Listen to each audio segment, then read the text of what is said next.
Assalamualaikum warahmatullahi wabarakatuh. Alhamdulillahilladzi hadana li hadza wa ma kunna linahtadiya laula an hadanallah. Asyhadu an la ilaha illallah wahdahu la syarika lah wa asyhadu anna Muhammadan abduhu wa rasuluh la nabiyya ba'dah. Allahumma salli wa sallim wa barik wa karrim tahannan tafaddal takarram ala sayyidina wa maulana Muhammad wa ala alihi wa ashabihi wa azwajihi wa dhurriyyatihi wa atba'ihi ila yaumiddin, amma ba'du. Subhanaka la ilma lana illa ma 'allamtana innaka antal alimul hakim. Wa ma as'alukum alaihi ajra in ajriya illa 'ala Allah alladzi fatarani rabbil alamin. Kita tawasul terlebih dahulu. Al-Fatihah ila hadratin Nabi sallallahu alaihi wasallam wa ila abaihi wa ikhwanil anbiya wal mursalin wa azwajihi wa abnaihi wa banatihi wa junudi wa ansari wa sahabatil kiram ajma'in wa jami'a ulaihi wa asfiyahi wa syuhada wa salihin wa syarikil ardi ila magharibi barri wa bariha, khususan sadatina al-alawiyyin bil khusus sayyidina al-muhajir Muhammad bin Isa wal faqih al-muqaddam Muhammad bin Ali Ba'alawi wa amil faqih sayyidina al-Muhammad sahib Mirbat wal faqih al-muqaddam Thani al-Habib Rahman Muhammad Sigaf jadina al-Azam Sayyid Abdul Malik bin Ali bin Allah Madkhan وأصولهم وفروعهم الشيخ عبد القادر الجيلاني وشيخ كامل بن سالم وشيخ أبو الحسن الشاذلي وجميع مشايخنا والدينا وأسلافنا الصالحين، خصوصا الإمام محمد بن الشافعي والإمام يحيى بن شرف النووي، بنية أن الله يعلي درجاتهم في الجنة وكثر مثوباتهم وضاعف حسناتهم ويحفظنا بجنة ونبهم ويعين علينا وأولادنا وأزواجنا وطلابنا وإخواتنا والمسلمين من بركاتهم وأسرارهم وأنوارهم وعلومهم ونفحاتهم في الدين والدنيا والآخرة، ويشرنا في زمرتهم يوم القيامة، وبنية أن الله يغفر لنا ذنوبنا كلها جميعا واستر عيوبنا واشف قلوبنا واصلح قلوبنا وقوالبنا واقوالنا وافعالنا وحركاتنا سكناتنا ونياتنا ويجعلها خالصا لوجه الكريم، ان الله يفتح علينا وعليكم واولادنا وازواجنا وطلابنا فتوح العارفين ويفقهنا واياهم في الدين ويعلمنا التاويل ويهدينا الى سواء السبيل، يجعلنا واياهم من العلماء العاملين المخلصين المخلصين واولياء الصالحين، وبنتنا ان يشفي مرضانا وامراضنا ظاهرا وباطنا ويرحم موتانا وموتى المسلمين، يجعل قبورهم رياض الجنان ويكرمهم بالجنه والابرار ويرزقنا رزقا واسعا حلالا طيبا مباركا فيه، ويختم لنا بالحسنى في خير ولطف وعافية على هذه النيات وعلى كل صالحة وعلى ما نوينا وعلى ما نواه شيخنا ووالدنا سلفنا صالحنا حضرة النبي صلى الله عليه وآله وسلم بألف ألف ألف الفاتحة. أعوذ بالله من الشيطان الرجيم. بسم الله الرحمن الرحيم. الحمد لله رب العالمين الرحمن الرحيم مالك يوم الدين إياك نعبد وإياك نستعين اهدنا الصراط المستقيم صراط الذين أنعمت عليهم غير المغضوب عليهم ولا الضالين رب اغفر لي ولوالدي وللمؤمنين آمين. Bismillahirrahmanirrahim. Sampai zakat mal sekarang Bapak Ibu ya. Halaman 38 yang ada bukunya. Zakat mal itu zakat harta. Tapi tidak semua harta disakati. Jadi ada harta-harta tertentu yang ditetapkan oleh syariat, ditetapkan oleh baginda Nabi untuk dikeluarkan zakatnya. Nah, saya sebutkan secara global dulu. Pertama, zakat peternakan, yaitu kemudian pertanian nantinya ya. Kemudian adalah simpanan, bentuknya emas, perak, mobil khusus, dan uang zaman sekarang. Kemudian yang keempat setelah simpanan adalah perdagangan. Kemudian yang kelima itu adalah zakat rikas atau harta temuan, gitu ya. Yang keenam harta barang tambang atau zakat barang tambang. Jadi ada 6 jenisnya dulu. Jenis harta yang wajib untuk dizakati yang memang berasal daripada dalil-dalil syariat, gitu ya. Nah, nantinya ada zakat profesi atau perikanan, kehutanan, itu pengembangan. Jadi hasil ijtihad dari 6 asal jenis ini dikembangkan lagi sama ulama kontemporer, ya, zakat industri, begitulah lebih kurang. Itu pengembangan dari asalnya ini 6 ini. Cuma dikias kalau bahasanya itu ya, dikias kalau bahasa hukumnya, sehingga menjadi beberapa jenis-jenis zakat baru, itulah lebih kurang zakat mal. Tapi itu juga hasil ijtihad ulama, apalagi kalau sudah ditetapkan negara. Nah, sekarang kita masuk ke zakat mal. Yang pertama itu adalah peternakan. Nah, sekarang kan jarang bapak-bapak kan nggak ada yang beternak. Peternak istri, peternak anak adanya ya. Ya. Ya maksudnya kita jadi kita ini jadi ya ini hanya saya baca aja. Jadi setelah ini Bapak gak usah bawa-bawa kambing kemari, Pak saya mau zakat ini kambingnya ini kan. Repot juga ini kan panitia ngurusin kambing zakat ya. Nah, ini peternakan itu jenisnya itu onta, sapi, kambing, domba, kerbau. Berarti ayam enggak. Gitu ya. Kelinci enggak, rusa enggak. Itu walaupun banyak enggak, tapi nanti kalau dijual belikan kenanya di zakat perdagangan gitu ya, bukan zakat peternakan. Yang kedua syarat wajibnya, jadi kalau kerbau itu sama seperti sapi intinya gitu ya Pak. Domba itu sama seperti kambing. Asalnya 3 doang. Di dalam hadis itu, di dalam ketentuan Rasul itu ya 3 aja. Domba, onta, sapi sama kambing. 3 ini aja. Nah, kerbau ini kan mirip-mirip lah, maksudnya sejenis lah sama sapi. Kemudian untuk domba itu ya sama dengan kambing gitu ya. Syarat wajibnya sampai nisab, nanti adalah sebelahnya berapa itu nisabnya. Nisab itu adalah kadar minimal. Jadi kalau udah sampai kadar itu wajib zakat, itu namanya nisab. Kemudian telah sempurna setahun, berarti kalau sebelum setahun dikurangi nisabnya, misalnya nanti kambing itu misalnya ya Pak, kambing itu nisabnya kadar minimalnya 40. Sebelum 1 tahun Bapak sembelih dulu. Nggak sampai 1 tahun nih, udah mau 1 tahun, besok 1 tahun Bapak sembelih, bikin jagungan apa tuh, misalnya makan-makan atau apa misalnya, atau Bapak jual. Secara fikih memang nggak kena zakat. Jadi lari dari zakat itu sangat mudah sebenarnya, tapi siap-siap stroke. Gitu ya, hati-hati aja ini ya. Jadi haram tapi tidak wajib zakat gitu ya. Secara fikih tidak wajib zakat, tapi kalau sengaja dia lari dari zakat hukumnya apa? Haram. Jadi bedakan itu ya, ada kewajiban, ada keharamannya. Kemudian yang ketiga, semua ternak tersebut digembala di padang rumput yang gratis. Nah sekarang nggak ada. Sekarang orang berternak itu diarit atau dipotongin, diambilin rumputnya, kita nyewa orang atau kita beli rumputnya, kemudian nanti ditaruh di kandang. Nah yang kayak gini enggak kena zakat peternakan. Yang kena zakat peternakan itu yang musawamah, yang dilepas. Makannya tuh dilepas, kalau siang atau sore itu dilepas, atau pagi, nanti sore dipulangin lagi ke kandang. Nah yang kayak gini baru wajib zakat. Sekarang enggak ada orang tanahnya dibikin Sumarekon gitu ya. Tanahnya udah jadi nggak ada ininya, nggak ada padang rumputnya apa sekarang ya. Yang keempat, ternak bukan untuk dipekerjakan. Jadi kalau yang dipakai untuk ngebajak, dipakai untuk jadi delman, andong, ataupun juga yang dijadiin alat transportasi misalnya, itu tidak dikenakan hitungan zakatnya. Kemudian nisabnya berapa? Ini saya baca aja ya. Biar menghidupkan syariat aja ini mah ya. Semoga Rasulullah ya senang kita ini menghidupkan syariatnya, walaupun kita nggak ngamalin karena memang kita nggak ada yang peternak. Nisab onta, kalau orang punya 5 ekor onta, ngeluarin zakatnya 1 kambing. Aneh ya? Punyanya onta Pak, 5 ekor, 1 onta ya 40 juta lah, kali 5 200 juta, ngeluarinnya 1 ekor kambing, dan harus kambing. Nggak boleh jadi duit aja deh, seharga 4 juta harga 1 kambing, nggak bisa. Harus beli kambingnya dulu, ngeluarinnya kambing. Nah ini zakat itu ada yang dikeluarkannya pakai benda yang ditentukan Rasul gitu ya, seperti ini contohnya.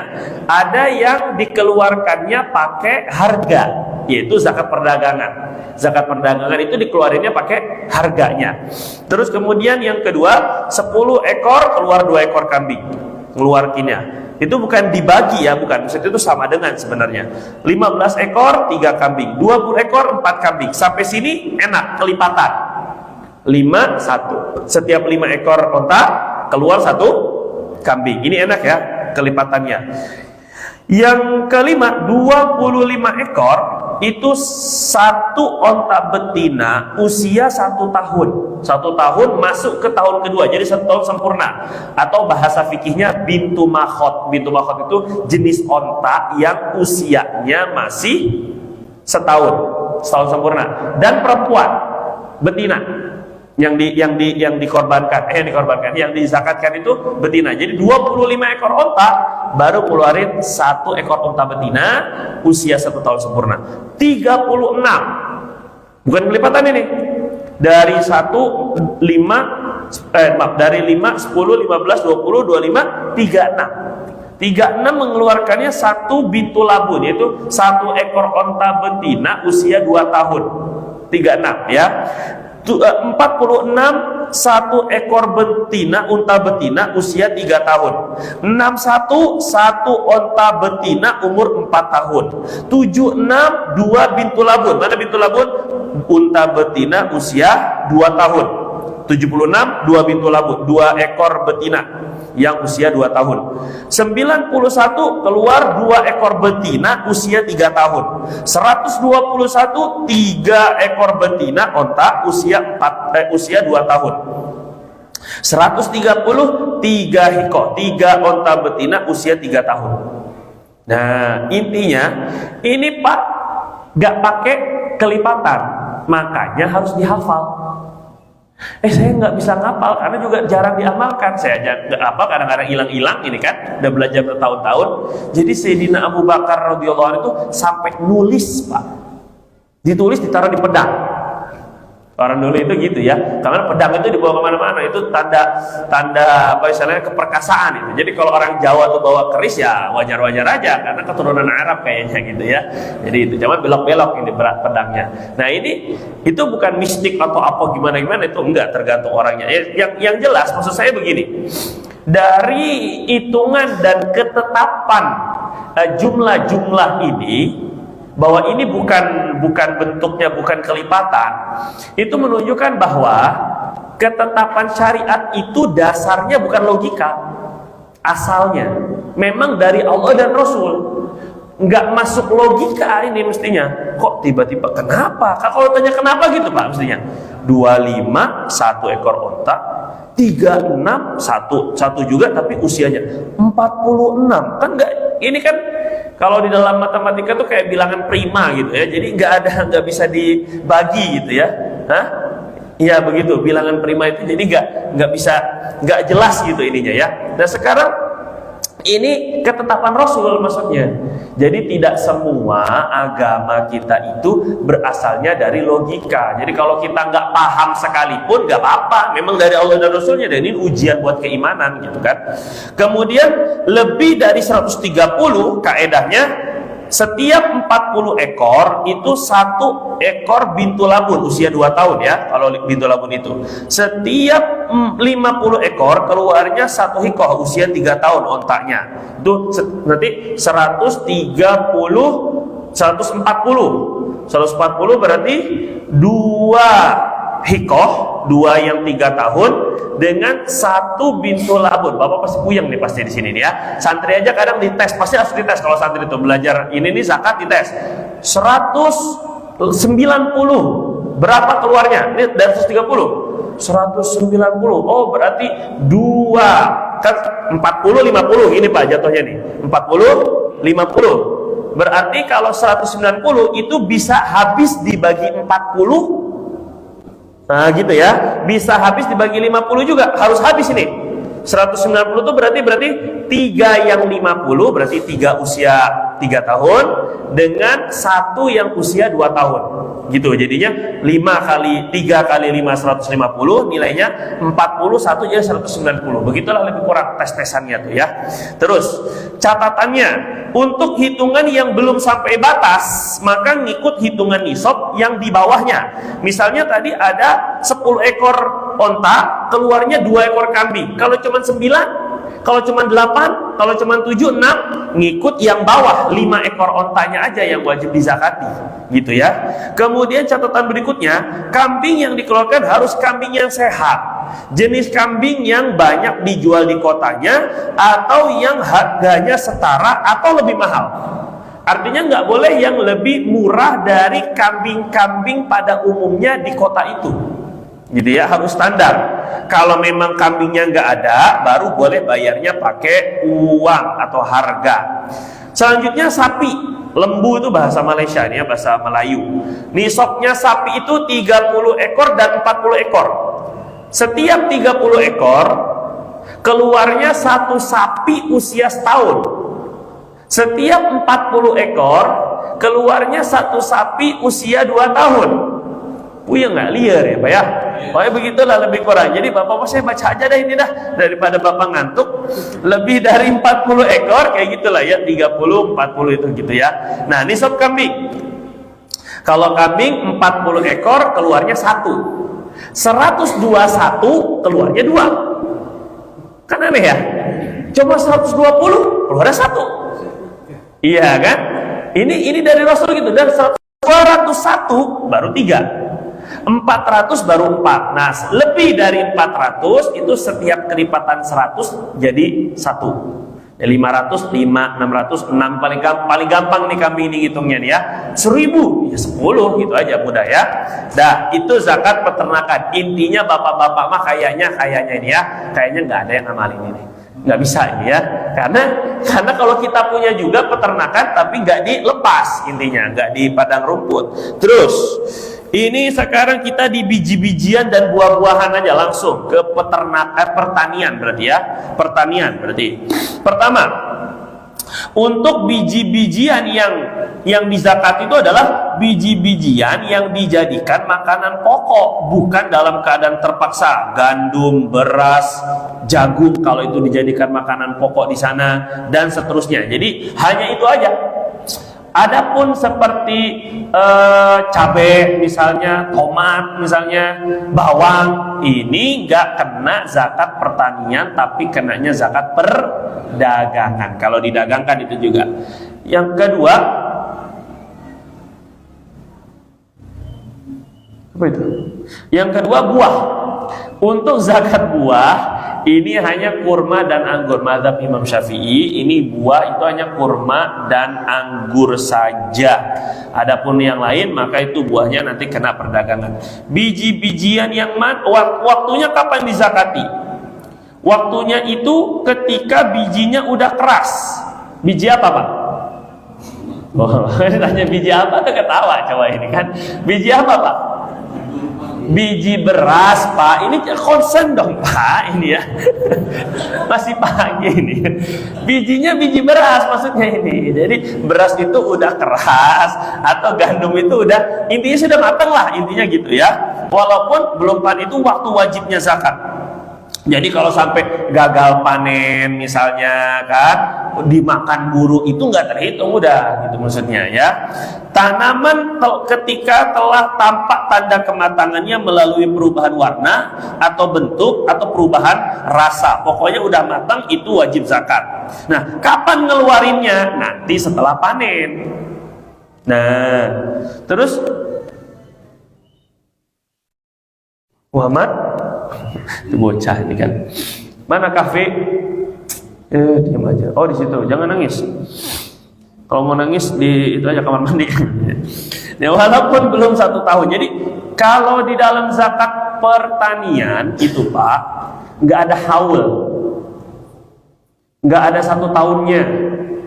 Kalau zakat pokoknya panen sampai nisab keluar. Nanti saya jelasin yang ini nih.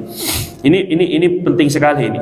Setelah biji-bijian telah dibersihkan dari kulitnya, berarti nggak ada gabahnya ya. Memang betul-betul beras. Kurma basah telah menjadi kurma kering alias tamar, dan anggur kalau anggur itu sudah jadi anggur kering atau kismis lah sekarang. Nisabnya berapa? Nisabnya itu 5 wasak atau sekitar 825 kg. Gini Pak. Petani Pak, petani itu kita 825 kilo beras nisabnya. 1 kilo beras harganya berapa Pak? 1 kilo 2 yang normal lah ya, yang banyak ini 12.000, 13.000 itu harga warung. Harga petaninya itu bisa di bawah 10.000. Bener kan Pak? Iyalah. Kadang-kadang malah pengkulak itu kejam sekali. Ya kalau mau saya beli semua tapi dengan harga murah. Kalau 825, katakan 10.000 aja biar mudah ngitungnya ya. 825 dikali 10.000 Berapa Pak? Nah, alhamdulillah masih hidup ya. 8.250.000. Berapa lama panennya itu petani Pak? 3 bulan sampai 4 bulan. Kalau dia 3 bulan, 4 bulan, 3 bulan lah, 8 jutaan itu dibagi 3, berapa gajinya coba? Bapak hitung coba. Nah, nggak sampai 3 juta kan? 2,7, 2,6, 2,8. Itu capek-capek, panas-panas, lumpur-lumpur, keringat-keringat. Ternyata Pak, ternyata ini ya, mengeluarkan zakatnya itu bukan 2,5%, tapi ini di bawah itu 5% kalau pengairannya pakai biaya. Kalau pengairannya gratis pakai hujan 10%. Coba Pak, ini seharga gini. Dia katakanlah misalnya punya 1 ton aja deh. Kena, udah kan 825 ya. 1 ton itu 1000 kilo. 1 kilo tadi 10.000, berarti 10 juta. Tapi 3 bulan, berarti gajinya sebulan cuman 3 juta 300 ribuan. Panas-panas, capek-capek, lumpur-lumpur, keringat-keringat. Terus keluarnya, ini yang ya Allah, jadi petani itu memang betul-betul Pak. Keluarnya itu bukan 2,5% Pak. 10% kalau di tanda hujan, kalau memang kehujanan. Kalau 5% aja udah 2 kali lipat dari 2,5%, 5% itu. Berarti kalau 10 juta ini emang ngeluarinnya beras ya. Tapi kalau jadi duit itu senilai 10 juta itu jadi 5%-nya adalah 500.000. Nah sekarang pertanyaannya adalah kalau untuk petani yang tadi kayak gitu Pak, kena zakat apa ya Jan? Oh iya. Ya jadi kena zakat. Masa iya yang kerjanya pakai mobil, pakai AC, gajinya sampai 10 juta per bulan, bukan per 3 bulan, per bulan dibilang nggak kena zakat? Kan ini apa kata dunia ini ya, kurang adil kan? Nggak sesuai dengan keadilan Islam. Makanya wajar kalau ulama kita berijtihad, ulama kontemporer sekarang berijtihad. Itu dokter spesialis gajinya berapa, manajer gajinya berapa, pilot gajinya berapa, itu bisa belasan juta, puluhan juta malah. Apalagi pejabat, gak usah nanya itu mah ya. Nah, jadi kalau dibilang yang kerja enak kayak gitu terus tidak kena zakat, alasannya karena nggak sampai haul, karena duitnya tiap bulan itu dipakai habis dan seterusnya. Apa iya? Nah gitu maksudnya kadang-kadang tuh ya. Nah maka ini sudah ditetapkan oleh Menteri Agama dari 2014. Sudah ada permenaknya, peraturan Menteri Agama dari 2014, peraturan tentang zakat, ketentuan tentang zakat. Berarti ini sudah jadi mazhab negara. Kalau sudah jadi mazhab negara itu Pak, dan ini tidak menyalahi dengan syariat atau tidak menyalahi dengan kesepakatan ulama misalnya, maka ini wajib dijalankan. Kan wa ulil amri minkum, atiullah wa atiur rasul wa ulil amri. Taati Allah, taati Rasul, taati pemerintah. Selama perintahnya pemerintah tidak bertentangan dengan perintah Allah dan Rasul. Apalagi tadi sesuai dengan asas keadilan dan sebagainya. Maka Pak, ulama sekarang ini kita ini diwajibkan zakat profesi, tapi kan belum 1 tahun. Tapi kan belum haul ngikut kepada zakat ini, zakat pertanian. Zakat pertanian kan gak ada haulnya, sekali panen kena zakat. Lagi terus, tapi kalau ikut zakat pertanian berarti jadi 5% dong, atau 10% malah jadi ya. Jadi gaji 10 juta, keluarnya 1 juta. Gede itu Pak, bukannya nggak gede. Kita ini makin gede duit, makin pelit kita ini. Misalnya kita punya duit 100.000, kadang-kadang kita bisa sedekah 10.000, 10% padahal. Tapi kalau Bapak udah punya 100 juta, belum tentu bisa zakat 10 juta. Semakin gede duitnya, Jadi lebih banyak orang miskin sebenarnya yang sedekah, Pak. Sebab walaupun nominalnya kecil, tapi persenannya gede. Jadi yang lebih dulu masuk surga itu orang miskin, wajar sekali ini, gitu ya. Nah, jadi kita ini jadi kenanya berapa? Oh, ditetapkanlah ulama karena gajinya pakai duit, dan duit itu standar nilainya emas, maka pakainya emas. Jadi haulnya nggak ada ngikut zakat pertanian, gitu ya. Hitungan kadarnya hitungan emas 85 gram dan 2,5% ngeluarinnya. Nisabnya 85 gram emas. Gitu ceritanya. Jadi kalau seandainya pendapatan kita sebulan 7 juta ke atas, sama ini pendapatan itu mau apa sajalah pokoknya ya, 7 juta pokoknya. Karena kalau 7 juta kali 12 bulan itu sudah 85 jutaan.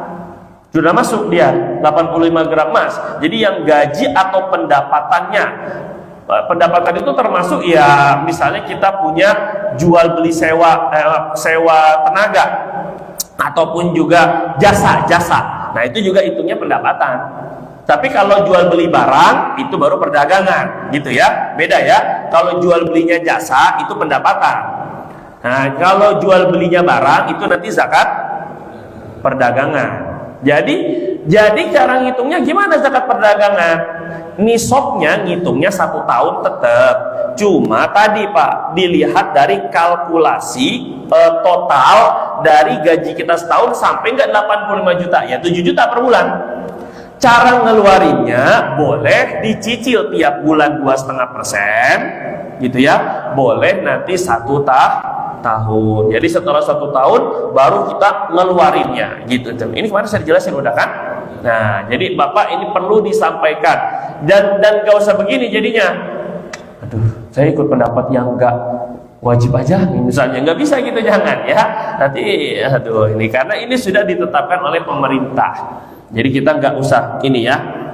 Nah itu yang kadar wajib dikeluarkan dengan airnya tuh bayar atau nggak bayar, biaya atau nggak biaya, itu nanti sudah Bapak bisa baca sendiri, intinya begitu ya. Nah kalau zakat pertanian tuh begini, misalnya di sekali panen itu nggak sampai nisab. Sekali panen misalnya 500 kg beras, kan jadi 3 bulan tuh kan, terus kemudian nanam lagi kan, 3 bulan berikutnya 500 kg lagi, maka dalam 1 tahun kalau sampai nisab tetap kena. Jadi walaupun sekali panen nggak sampai nisab nih, tapi kalau di total sama panen berikutnya di tahun yang sama sampai nisab, maka tetap wajib dikeluarkan zakat pertaniannya. Ini kemudian tadi di paling bawah catatan Pak, kalau tanamannya beda jenis, misalnya beras sama gandum, dia nanam beras juga, nanam gandum juga, maka nisabnya nggak digabung. Tapi kalau hanya berbeda macam, cuma sama jenis, sama-sama beras, cuma satu beras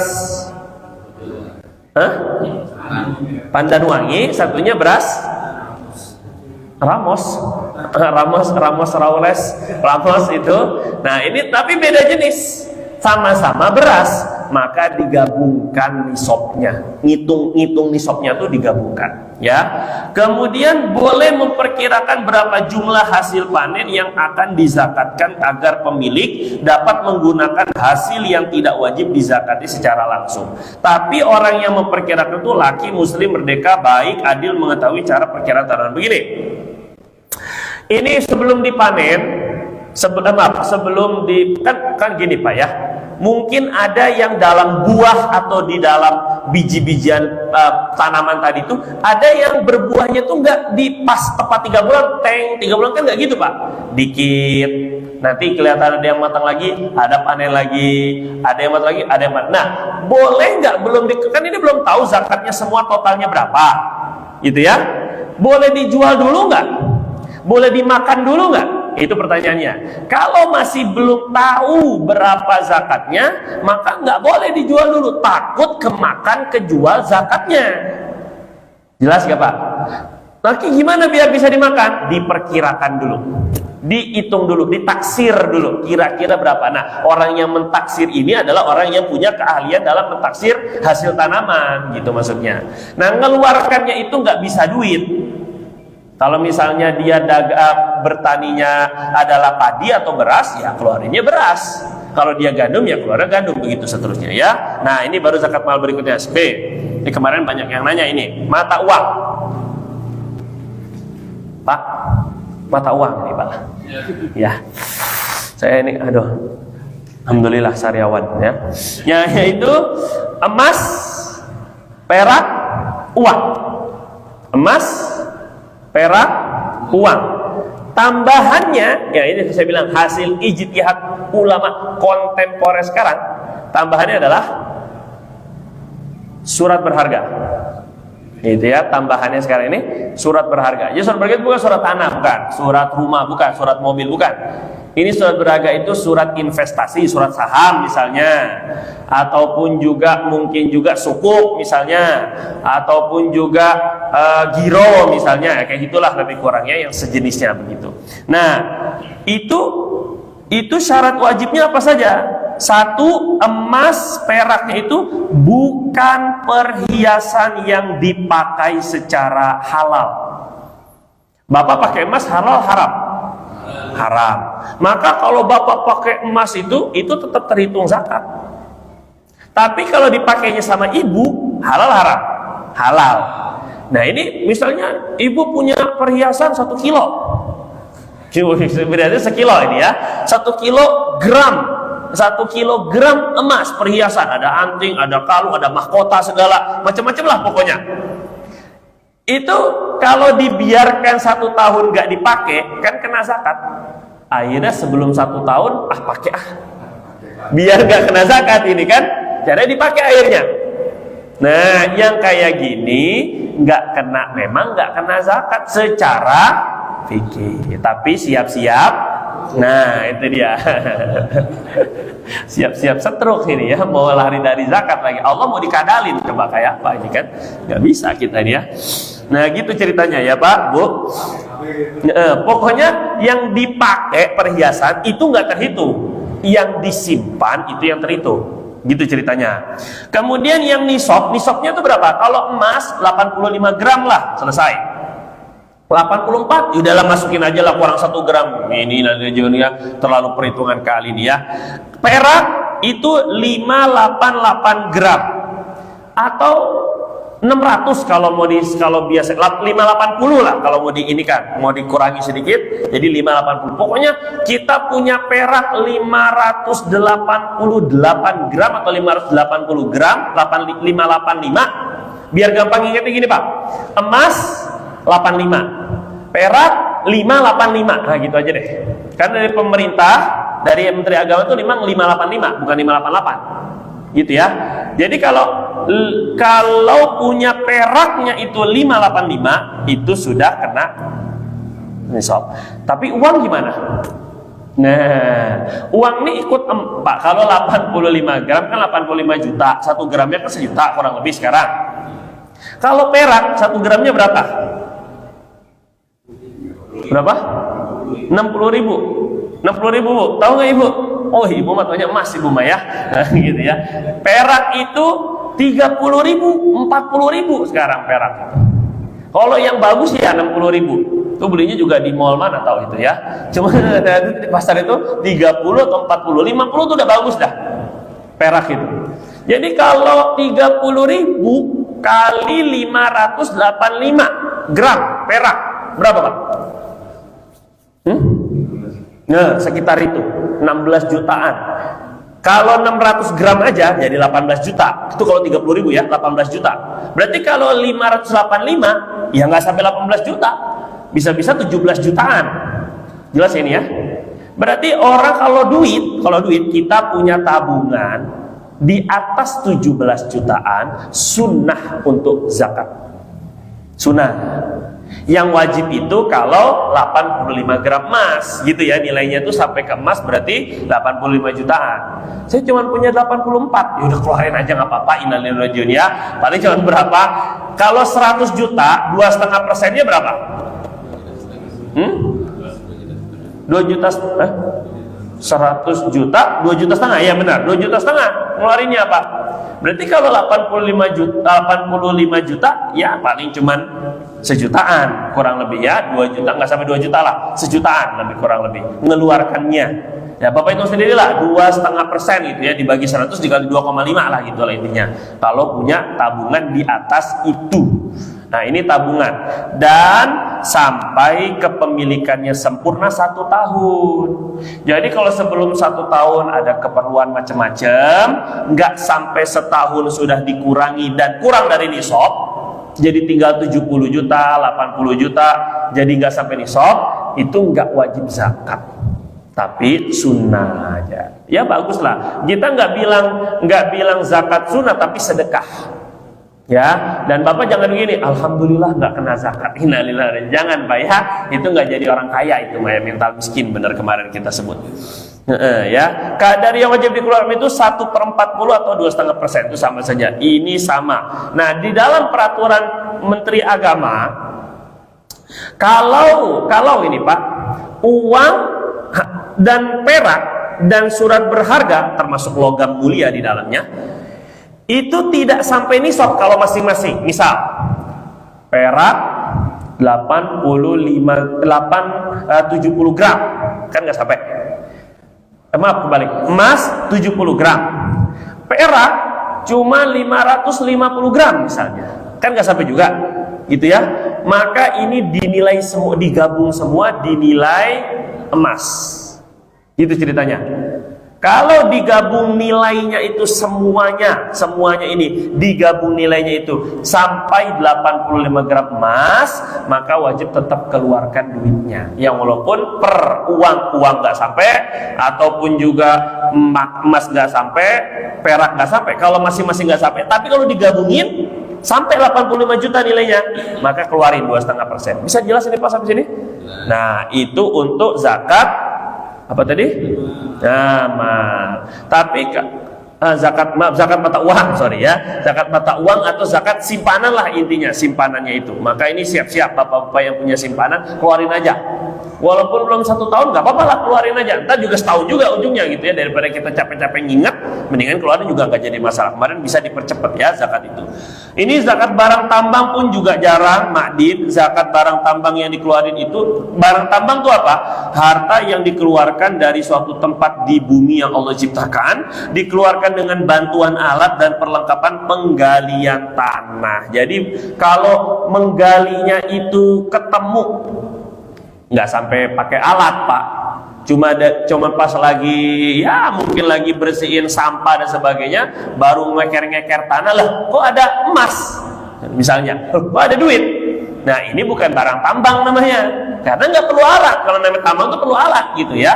Nah terus kemudian syarat wajibnya itu hanya emas dan perak. Nah ini barang tambang emas dan perak. Namun ijtihad, dan kita mengikut mazhab Hambali juga, kalau mazhab Syafi'i hanya emas perak. Yang punya batu bara, emas, minyak bumi, masya Allah kaya-kaya itu Pak, nggak ada serinya duitnya itu. Haji Ciut itu di Kalimantan itu ya, sampai punya ini sendiri lah pokoknya. Nah Haji Ciut atau Haji Icut nggak tahu lah itu ya, pokoknya dialah intinya gitu ya, itu punya batu bara. Nah jadi kita itu tetap memakai apa yang ditetapkan pemerintah, jadi tetap wajib kena, tapi hitungannya tadi hitungan emas ini, atau ya hitungan zakat perdagangan berarti nanti. Terus telah sampai nisabnya sama ya, emas dan perak, kadar yang wajibnya 2,5% dan wajib dikeluarkan langsung. Nah ini zakat kedua yang nggak ada haul, rikaz, makdin. Pokoknya setiap keruk, setiap ngeluarin, nambang, sampai nisab, keluarin. Narik tembang lagi, nisab, keluarin. Begitu saja ya. Terus, rikaz. Nah, kalau rikaz ini adalah temuan itu zakat, itu emas perak yang ditanam pada masa jahiliyah. Wah, ini kan repot ini. Susah ini, hampir nggak ada ini. Ya kita sebut harta karun. Tapi dari zaman jahiliyah, Pak. Kapan jahiliyah? Sebelum Rasulullah diutus. Kapan Rasulullah diutus? Usia 40. Kapan usia 40? Kan gitu terus ini kan? Kapan usia 40-nya? Nah, tinggal hitung. Nabi itu 10 tahun 13 tahun di Mekah, ya kan? 10 tahun di Madinah, 23 tahun dakwahnya kan? Jelas ya Pak? Ini sampai sini dulu. Nah, sedangkan perhitungan bulan Hijriah itu sejak Nabi hijrah. Bisa dipahami nggak? Nah, jadi sekarang 1444. Tinggal tambah 13 tahun periode Mekah. Berarti 1457. Maka usia harta karunnya itu 1457 tahun yang lalu baru jadi rikas. Sekarang misalnya ketemu harta karun zaman Majapahit, Asem, Manis. Majapahit itu kapan Pak? Sampai nggak 1400? Lama duluan mana Rasulullah sama Majapahit? Nah, berarti nggak kena rikas. Nah, gini masalahnya Pak. Barang temuan yang ditemukannya itu setelah Rasulullah jadi Rasul. Sekali lagi saya ulang ya. Misalnya tadi itu, setelah dilihat mungkin ada tulisannya, mungkin dilihat dari kotaknya, ini diperkirakan usianya ini 500 tahunan ini. Misalnya ini, ketemu kotak perhiasan. Kalau ketemu barang temuan yang seperti ini dan usianya nggak sampai 1500 tahun yang lalu, maka itu bukan barang temuan milik kita. Kita harus nyari pemiliknya dulu, nggak langsung ujuk-ujuk punya kita. Beda sama yang 1500 tahun yang lalu. Kalau Bapak menemukannya harta karun itu 1000, oh ini benar-benar harta korun ini mah. Zamannya Nabi Musa itu ya, korun itu ya, yang betul-betul udah lama sekali memang ada tulisannya milik korun, misalnya gitu ya. Nah, itu langsung bisa dimiliki. Beda hukum ini ya. Tapi kalau seandainya ketemunya itu adalah setelah Rasulullah jadi Nabi dan Rasul, itu jatuhnya barang temuan biasa, harus diumumin dulu. Diumumin Pak, kalau ketemu pemiliknya balikin, kalau sudah 1 tahun gak ada yang ngaku, baru bisa dimiliki kita. Tapi diumumin, jangan disimpan, nunggu setahun aja biar enggak, itu nggak diumumin, harus diumumin ya. Terus kemudian syarat wajibnya emas atau perak, jadi berupa emas perak. Kalau yang selainnya enggak. Yang kedua, ini jarang sekali ini zakat ini, jadi kita enggak terlalu dalam bahasnya ya. Ditanamnya sejak masa jahiliyah terus secara pasti. Jika enggak pasti atau ditanamnya setelah ada syariat Islam, maka hartanya dihukumi barang temuan atau luqata tadi, diumumin sampai setahun, sampai nisab, sama seperti nisab emas perak, ditemukannya di tanah yang tidak berpemilik, atau tanahnya milik si penemu. Lah kalau tanah orang, ya punya si pemilik tanah itu mah Pak, nggak usah ditanya itu mah ya, nggak usah diumumin, emang itu punya si pemilik tanah. Itu secara hukum begitu pokoknya. Kadar yang wajib dikeluarkan itu 20%, karena nggak ada usaha. Nah, ketemu 1 kilogram emas, keluarnya 1/5. 1 kilo berarti 200 gram keluarnya. Wah, Masya Allah, itu satu lumayan lah kan, langsung Pak. Terus perdagangan, nah ini yang sering sekarang kita masuk perdagangan, ini yang paling sering ya. Ini saya kita percepat ini biar nanti Bapak biar enak. Kadang nanya yang ada di buku masalahnya kan, jadi kita perlu ini kan. Perdagangan, bapak-bapak yang berdagang, ibu-ibu yang berbisnis perlu paham betul ini zakat perdagangan kita. Tijaroh. Apa sih perdagangan itu? Coba lihat deh. Menukar harta terus-menerus untuk tujuan keuntungan. Dari definisi ini saja, ini sudah bisa menjawab. Berarti orang yang lagi butuh duit, jual rumah atau tanah atau mobil misalnya. Tapi karena butuh duit, awalnya dia beli buat ditempatin, gitu ya. Dia nggak beli buat dijual lagi. Niat awal beli itu memang untuk ditempatin atau sekedar untuk investasi aja, tapi tidak tidak dijual lagi. Nah ini maka tidak kena zakat perdagangan. Yang kena zakat perdagangan itu kalau niat awal belinya itu memang untuk nyari keuntungan lagi. Nanti kalau saya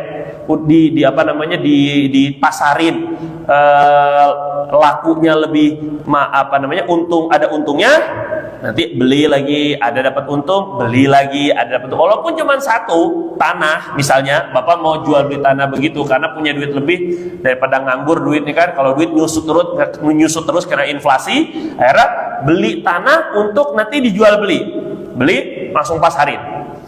Nah gitu saja, beli pasarin, dapat laku untung 5 juta, 10 juta, 20 juta, lepas, beli lagi tanah di tempat lain, kayak gitu caranya kan. Puasa pasarin lagi. Yang kayak gini, ini kena perdagangan walaupun cuma satu.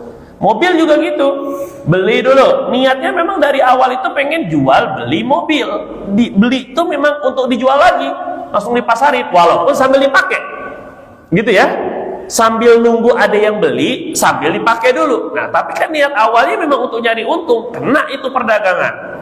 Jadi kalau untuk kena zakat perdagangan mobil mah kayaknya satu mobilnya udah kena, apalagi yang punya showroom, itu mah pasti kena itu mah. Satu mobil di bawah 85 juta jarang Pak, jarang, itu kecuali mobil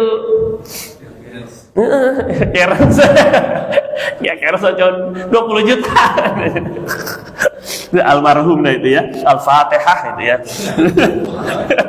ya Keras lagi diungkit Ustaz bisa aja dah ya. Ini ya syarat wajibnya sekarang ya. Syarat wajib zakat perdagangan itu perdagangannya berupa barang tapi bukan mata uang. Kalau mata uang itu kalau dia apa namanya mata uang nanti kena zakatnya ya zakat mata uang itu maksudnya ya.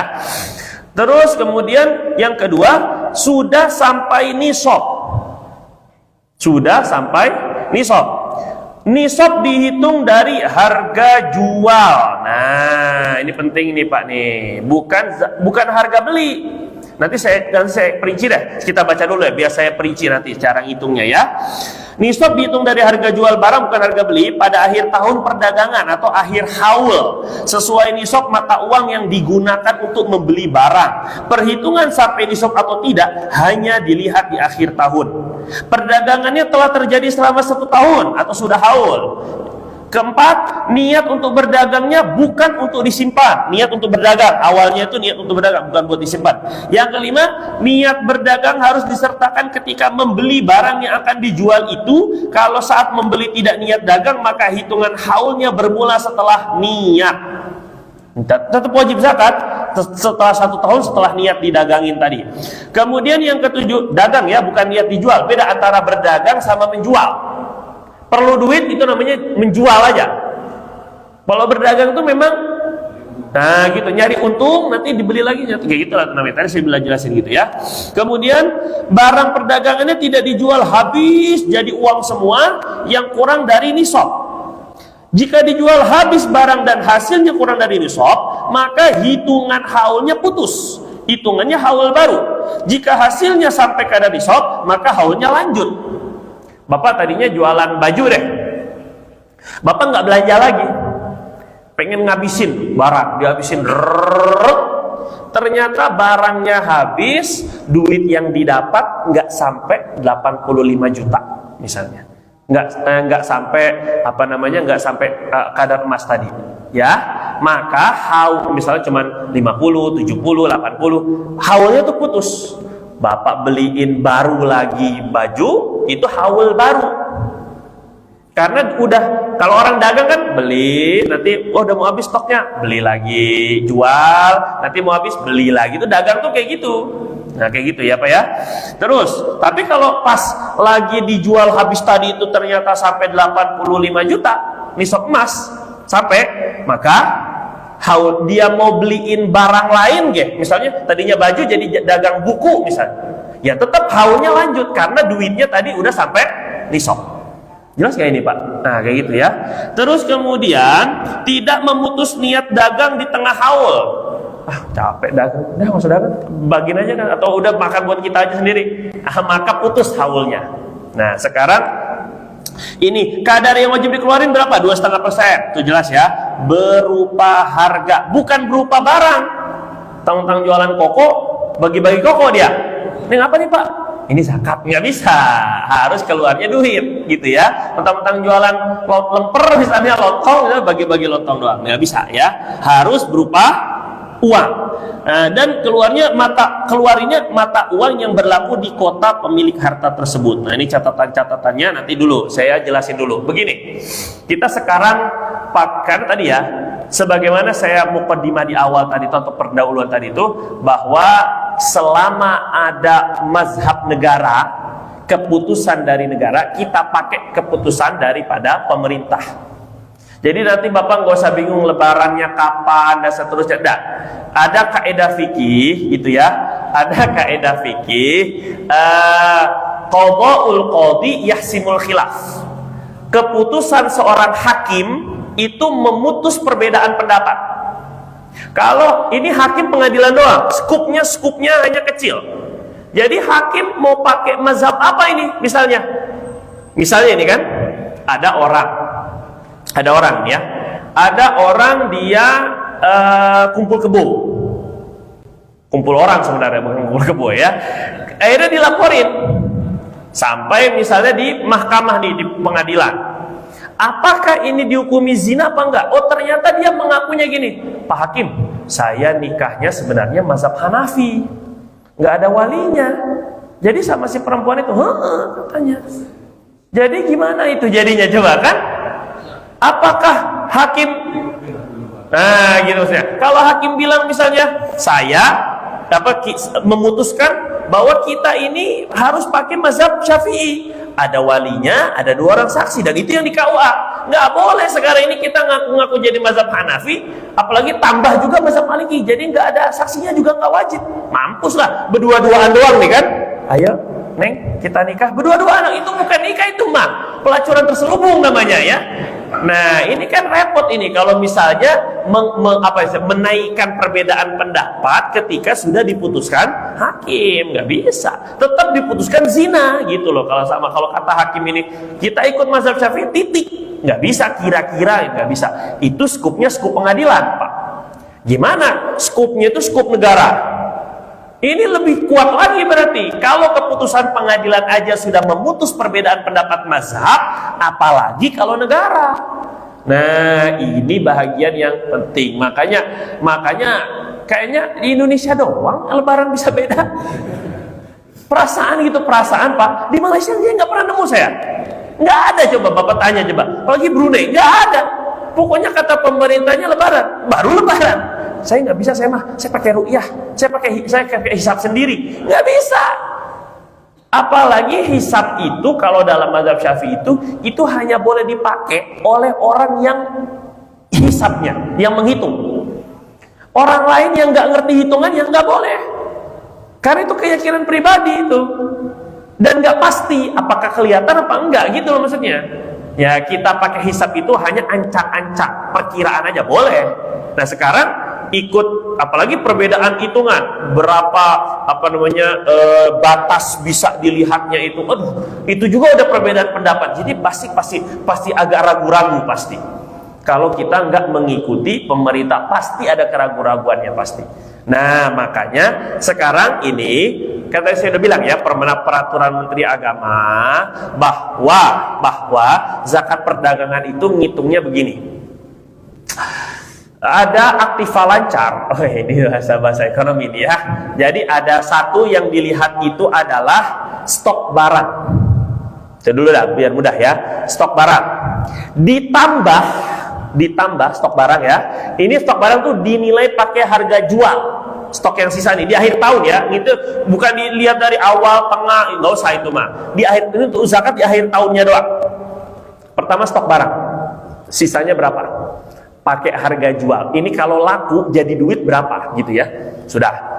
Yang kedua, Pak Gali ini siap-siap ya. Ini ya. Yang kedua, setelah stok barang ditambah adalah uang kas yang tersisa. Yang udah kepake, yang udah habis, itu nggak usah dihitung itu mah ya, buat makan, nggak usah. Uang yang terakhir yang ada tuh, uang receh-recehannya itu hitung juga. Beli ngewarung. Waduh, Pak, berat tuh saya warung. Indomie sisa berapa? Permen sisanya berapa? Waduh, Karim, kalau mau detail tuh begitu, Pak. Nggak bisa, kayaknya nggak sampai ini mah. Nggak begitu, hitung dulu. Walaupun warung-warung kecil, jangan-jangan, itu kan jangannya kita nggak tahu kan. Nah ini harus dihitungnya begitu caranya. Stok barang satu, yang kedua apa? Uang kas. Yang ketiga, piutang yang sudah jatuh tempo. Jatuh tempo ya, ada orang beli belum bayar gitu maksudnya ya. Ada orang PO belum bayar. Nah ini kena ini yang sudah jatuh tempo di akhir tahun itu tuh, di akhir haul itu.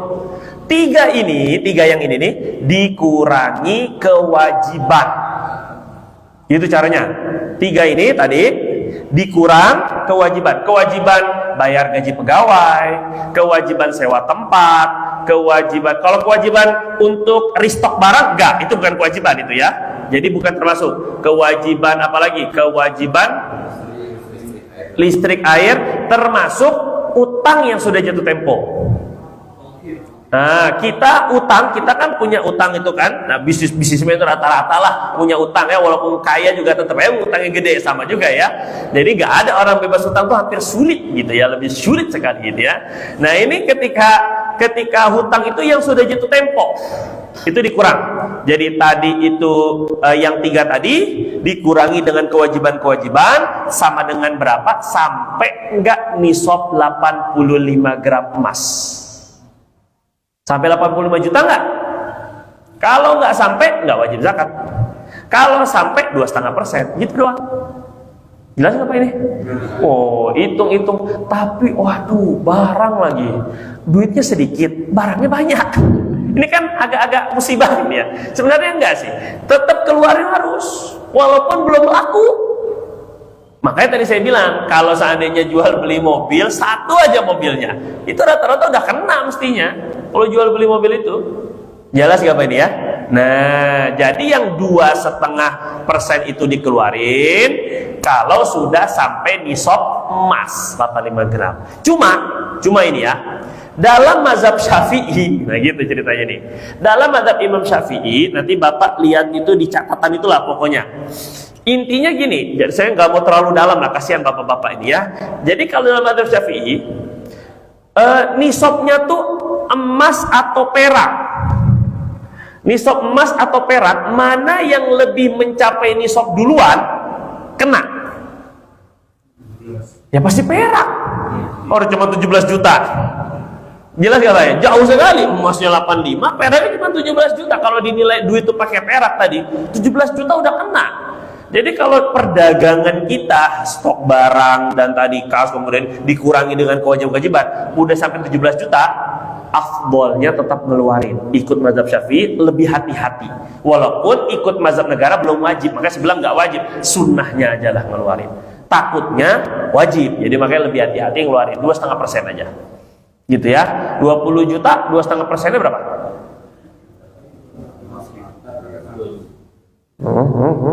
Pak, mulai agak-agak ini kita ini, 20 juta 500.000. Nah, dibagi 40 aja Pak sebenarnya. 500.000 aja keluar 20 juta. Begitulah kurang lebih Pak. Keluarnya harus duit ya, bukan barang dagang. Gitu, penting ini ya. Dah, itu untuk zakat perdagangan. Kita berapa hari lagi sih di lebaran? 3 hari ya, benar ya, jangan 2 ya. Itu dia, 3 hari ini ya. Besok hari apa nih? Hari Selasa, Rabu, Kamis, Jumat, 4 hari dong. Hari ini Selasa, berarti Rabu, Kamis, Jumat, berarti 3 hari lagi ini. Kalau memang nggak kelihatan hilal. Kalau Bapak berharap ya Allah hilal biar cepet nih, inalin aja ini kita ini Allah kan. Orang yang setengah-setengah Ramadan emang begitu ya Bang gitu. Pinginnya cepet lebaran aja nih ya kalau gitu. Ya, ada pertanyaan nggak Pak sampai sini? Ya, Pak. Nah, ini ada pemahaman seperti ini dari tempat. Ya sama kayak saya profesional karyawan swasta. Ya. Kita kan sudah bayar ngikutin mazhab negara setiap bulan bayar zakat. Zakat. Ya. Dan ternyata setelah setahun ya bukan 17 juta lagi, puluhan juta. Allahu Akbar. Kan itu sudah pernah saya zakatin. Ya. Jadi saya nggak perlu lagi zakatin yang tabungan itu gimana? Ya. Gini, kalau tabungan itu syaratnya haul. Bedakan ya. Tabungan syaratnya itu 1 tahun. Penghasilan itu setiap dapat atau masuk setahun juga boleh sebenarnya ya, kalau mau setahun. Dan itu penghasilan kotor lagi, bukan penghasilan bersih. Jadi tapi saya ada cicilan, enggak dulu, udah sebelum cicilan bla bla bla bla makan dan seterusnya itu kena dulu. Kotor itu maksudnya, kotor ya, penghasilan kotor. Nah terus kemudian yang sudah dizakati dengan penghasilan, terus jangan sisanya ada masukin tabungan kan gitu kan, ya kan, maksudnya gitu kan Pak. Nah yang dimasukin tabungan itu sudah sampai nisab belum? Terhitung haul itu kalau sudah sampai nisab dulu baru terhitung haul. Misal gini, punya gaji 10 juta, contoh ya, punya gaji 10 juta. Terus tiap bulan dia udah ngeluarin zakat profesi, berarti 250.000 gitu dah. 250.000 doang Pak, nggak gede-gede lah, cuma ya 2,5% aja, 250.000 keluar. Sisa-sisa dari biaya rumah tangga dan keperluan bulanan itu pokoknya bisa nabung sebulan 1 juta, misalnya 1 juta, berarti kan? Nah itu Bapak nggak langsung terhitung haulnya nanti kalau udah 85 bulan, berapa tahun itu udah tuh? Setelah 85 juta dan nggak kepake-pake, nah setelah sudah sampai 85 juta dulu, tak baru haulnya terhitung. Jadi bukan saya nabung 1 tahun sampai 85 juta, bukan. Itu mah udah dizakati memang benar, gitu ya. Akan kena lagi zakat tabungan kalau tabungannya sudah sampai nisab dulu 85 juta, setahun berikutnya nggak berkurang, malah naik, malah lebih. Nah ini baru kena, gitu maksudnya. Jelas gak? Nah, setelah 1 tahun, dari dihitung setahunnya sejak 80 juta. Jadi kalau Bapak memang sudah awalnya punya 85 juta, terus tadi ada sisa 1 juta, tiap bulan 1 juta, nanti baru ngeluarin lagi setahun zakat, apa namanya? Zakat tabungan. Tadi, tabungan itu tadi. Nisabnya bukan perak. Bukan apa? Bukan berdasarkan perak, emas. Emas. Ya, bukan perak. Tapi kalau Bapak udah sampai, kalau yang ini tadi perdagangan, tadi itu mazhab Syafi'i wajib kalau pakai perak tuh udah wajib. Kalau perdagangan. Tapi kalau profesi dan tabungan tadi itu, nah itu kenanya emas, pakainya pakai hitungan emas. Tapi ya kalau Bapak memang sudah sampai tabungannya lebih daripada 17 ya sunnahnya sedekah, bukan zakat ya, sedekah aja. Jelas ya, Pak Pria? Pak Dami, ya. Mau tanya tadi zakat 2,5%, tapi kalau untuk pajak kan biasanya lebih besar itu. Pajaknya bagi yang ada titiknya di sana ada ukurannya gitu. Kalau yang sudah dibayar pajaknya itu kan lumayan terpotong besar ya. Apakah 2,5%-nya itu dari 2,5% itu dari yang sudah terpotong bersih atau kotornya? Kalau ikut ini saya baca di Fiqhuz Zakahnya Dr. Yusuf Al-Qardawi.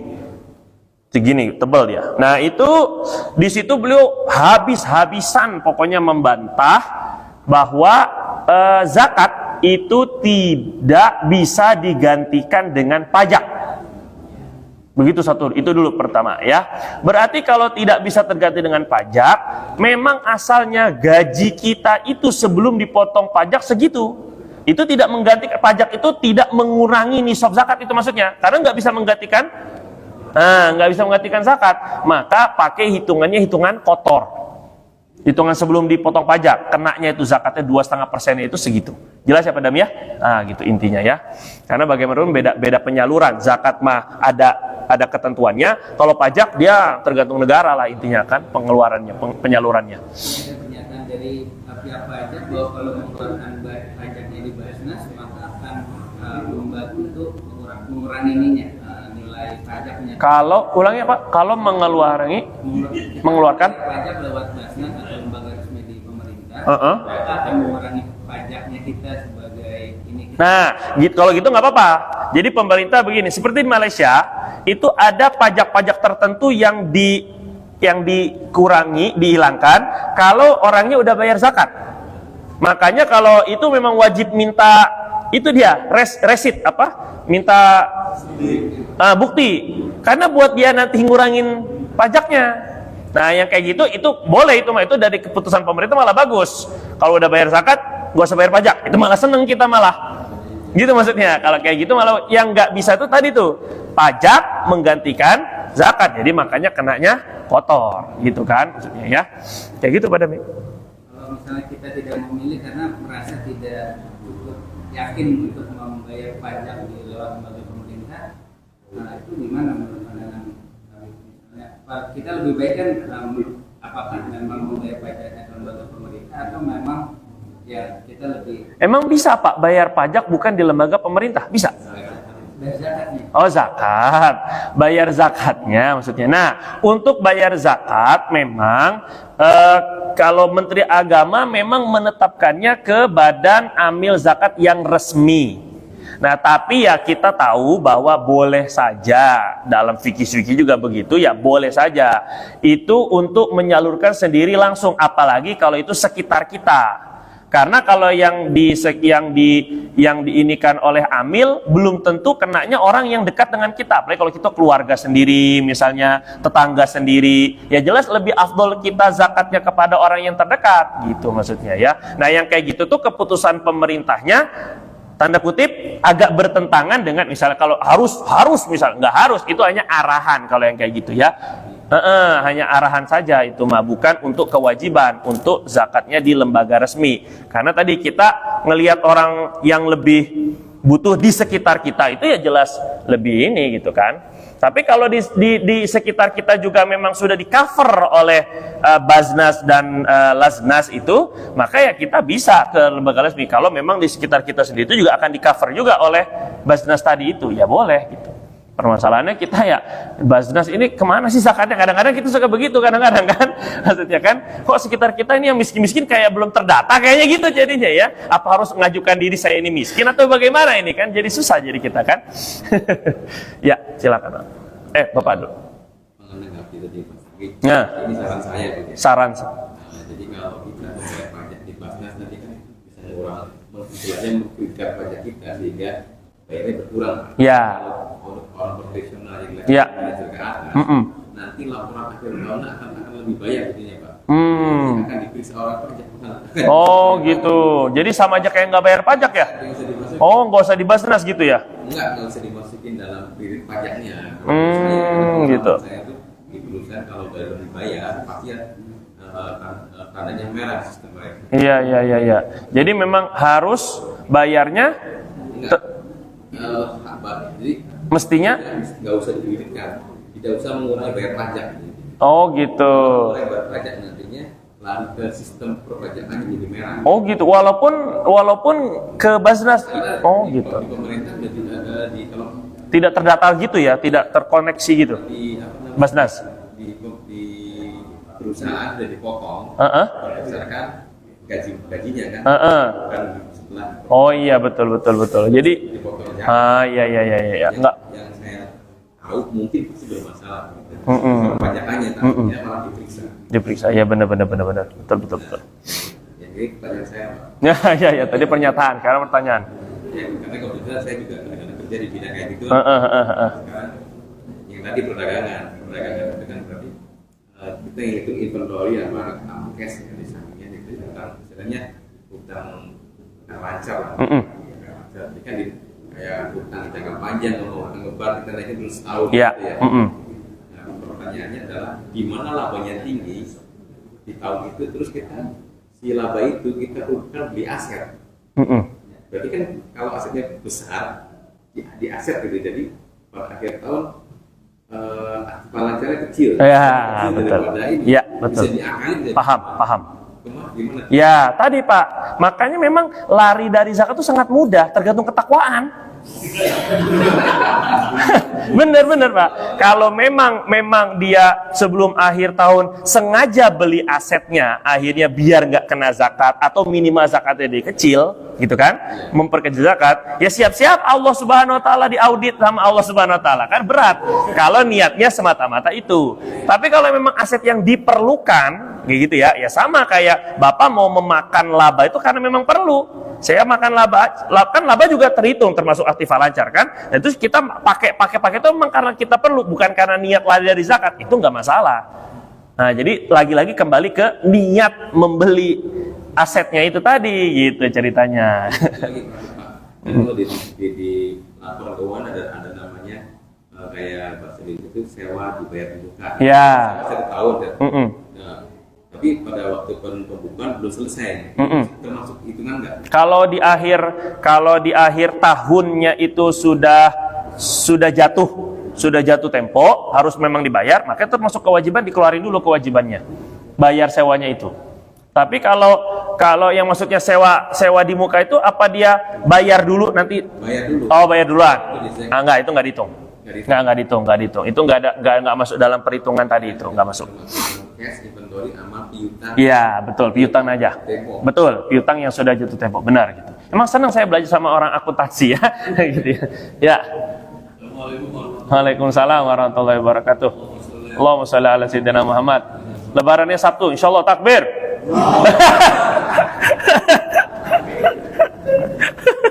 Pak Gali ini dia mau Jumat ya. Saya ikutin masih ada untuk ngasih Ya. saudara sepupu yang lagi keluar. Ya. Nah, dia ini udah kerja tapi masih menempatin rumah yang di apa itu? Warisan. Bukan, udah di Citambang kan? Apa? Rumah itu udah di Citambang, tapi dia tetap di situ. Belum ada pengusiran segala tuh. Tapi rumah udah dilelang. Tapi pas saya ke sana ngasih zakat, dia nanya, biasanya kalau sebulan kan dikit ya, ngasihnya. Kok gede gitu? Loh, ini kok gede banget dibuka uangnya. Ini aja deh. Tersinggung ini. Tapi kan bilang udah niatnya di dalam. Iya, dalam hati aja niatnya cukup. Nanti tersinggung. Iya. Nah, kan saya lebih puasa juga. Saya tahu-tahu aja, udah terima aja. Dari keluarga saya. Iya. Udah, kalau jajan gue nggak mau nih, gue udah kerja gitu. Udah sampai sana itu hukumnya gimana? Terus Gin. tinggal aja itu. Jadi nanti Pak, ini pada apa namanya? Pada pertemuan yang akan datang kita bahas asnaf. Bahas orang yang memang berhak dapat zakat gitu ya. Termasuk juga definisi fakir, miskin itu seperti apa, batasannya seperti apa, itu pada episode yang akan datang.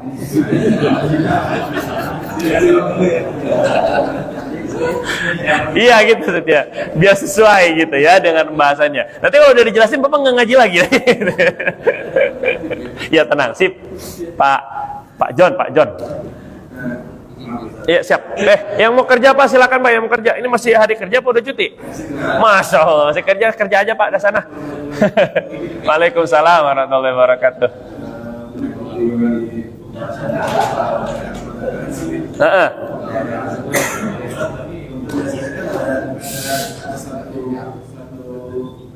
Pekerjaan yang tadinya di barang satu dunia.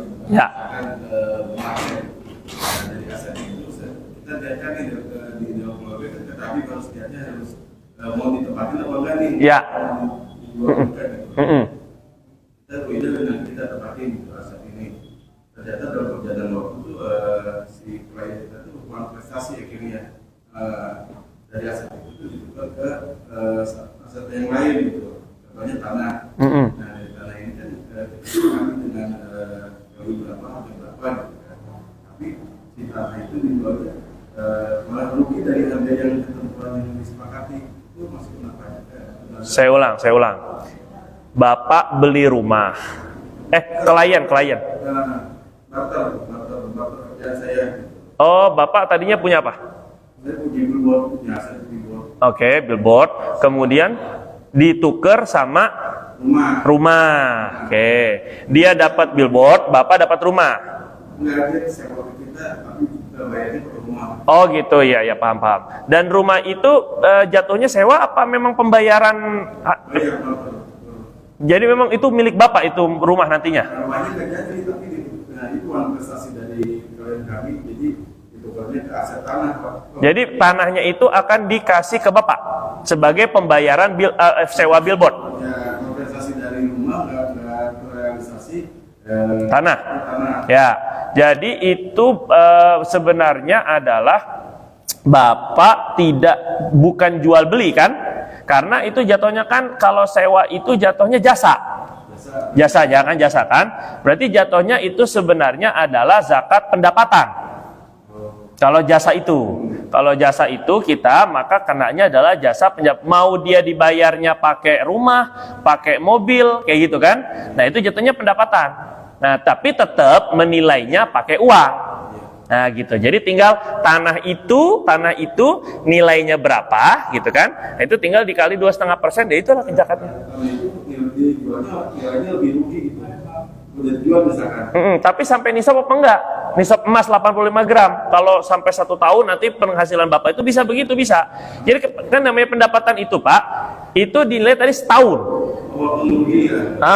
Jadi yang penting adalah pendapatannya Bapak selama 1 tahun di total. Yang masalah di tengah tahun rugi itu nggak jadi masalah. Yang penting kalau di total pendapatan kita setahun itu, nah gitu 85 juta. Kalau di total gitulah lebih kurang. Gitu Pak emang. Ya. Dari penjelasan Habib itu di kitab Bayan Hadis ini. Ya, yang dilarang tanah. Ada hadis yang menerangkan bahwasanya ketika jual tanah, ya harus dibeliin lagi tanah, tanah atau rumah. Ketika menjual tanah itu kan sudah dapat uang. Uang dari penjualan tanah itu apakah dizakatkan dulu baru beli tanah atau langsung beli tanah? Nah, tidak ada zakat tanah. Jadi tanah yang kita beli memang untuk kepemilikan saja, untuk dipakai saja, bukan untuk diperjualbelikan. Itu bukan perdagangan, nggak ada zakatnya, nggak ada. Nah, jadi makanya tadi saya bilang bahwa tidak semua harta itu dizakati, termasuk Nabi bilang nggak ada zakat kuda. Padahal kuda paling mahal, lebih mahal dari onta kadang, lebih mahal daripada sapi. Tapi Nabi bilang nggak ada zakat kuda. Nah, itu artinya tidak semua dikenain zakat walaupun bentuknya harta. Kayak gitu lebih kurang. Nah, kecuali tadi misalnya habis jual tanah Pak Rama, habis itu memang dibelikan tanah lagi untuk diniatkan nyari untung. Jadi beli nanti jual lagi, ada untung, beli lagi, jual lagi, begitu lebih kurang. Nah, yang kayak gitu memang sudah terhitung mulai haulnya sejak beli tanah yang kedua. Kan jual tanah nih. Tadi itu tanah memang tanah warisan atau tanah hibah misalnya. Terus kita jual, dapat duit kan? Nah, duitnya kita beliin tanah, itu di situ niat haulnya tuh terhitungnya di situ. Terhitungnya kalau memang diniatkan untuk jual beli tanah atau properti. Kemudian berikutnya, kalau misalkan kita punya tanah, tetapi atau tanah atau ruko, tapi tidak digunakan selama tahun. Iya. Apakah itu juga dikenakan? Enggak kena zakat, enggak. Karena kan enggak diniat untuk dijual belikan. Nah, gitu. Jadi itu harga tanah selalu naik. Bukan, kebijakan Sayyidina Umar kalau tidak salah. Ketika ada tanah nganggur, tapi tidak digunakan oleh pemilik untuk tahun-tahun, maka itu tanah itu diambil negara. Nah, itu ana sih belum dapat itu ya riwayat yang pastinya itu. Yang ana tahu itu, yang saya tahu itu bukan untuk diambil dan gak ada hubungan dengan zakat juga kalau lah diambil. Itu untuk dimanfaatkan. Nah, maksudnya begitu, bukan dalam rangka merampas ataupun juga bukan, tapi dalam rangka memanfaatkan benda mubazir, itu maksudnya gitu kan. Dan itu pun tetap milik si pemilik, enggak ini, cuman dikelolanya sama negara. Kalaulah benar riwayat itu gitu. Dan itu enggak ada hubungan dengan zakat. Jadi intinya tanah itu enggak dizakati, rumah itu enggak dizakati, mobil itu enggak dizakati kalau memang kita pakai untuk kepentingan pribadi atau sekedar beli aja. Memang nggak dijual beli gitu, beli aja saya mah buat nanti kalau suatu waktu kalau butuh uang baru saya jual. Nah, itu namanya hanya untuk apa kita bahasa ininya? Nah, investasi atau apa kita sebutnya ya? Enggak, warisannya juga enggak dizakati, kecuali tadi tuh bentuknya ketika sudah sampai kepada kita warisan, bentuknya adalah uang misalnya, kita tabung dan sampai nisab, setelah sampai nisab setahun baru wajib zakat. Tapi pas dapatnya enggak. Nah, sekarang orang nanya zakat THR. THR ini kan. Nah, THR itu termasuknya pendapatan sebenarnya. Jadi kalau gaji setahun di total plus THR sampai dengan 85 juta, kena emang terhitung juga THR-nya itu gitu. Yang susah tuh saya Pak sebenarnya. Jadi Ustadz nggak jelas ada zakatnya enggak. Coba pendapatannya nggak jelas tapi tetap berpendapatan. Jadi gimana itu ya? Jadi saya sih kena, memang saya ini kena zakat kalau saya mah. Ya, zakat. Ya, ada lagi Pak? Cukup? Oh ya, mau habis. Ya, siapa aja Bapak? Boleh? Ya, silakan. Waalaikumsalam warahmatullahi wabarakatuh. Pak Adi, kerja aja sana. Ini nggak apa-apa nih, matiin aja. Kasian nungguin ini kan.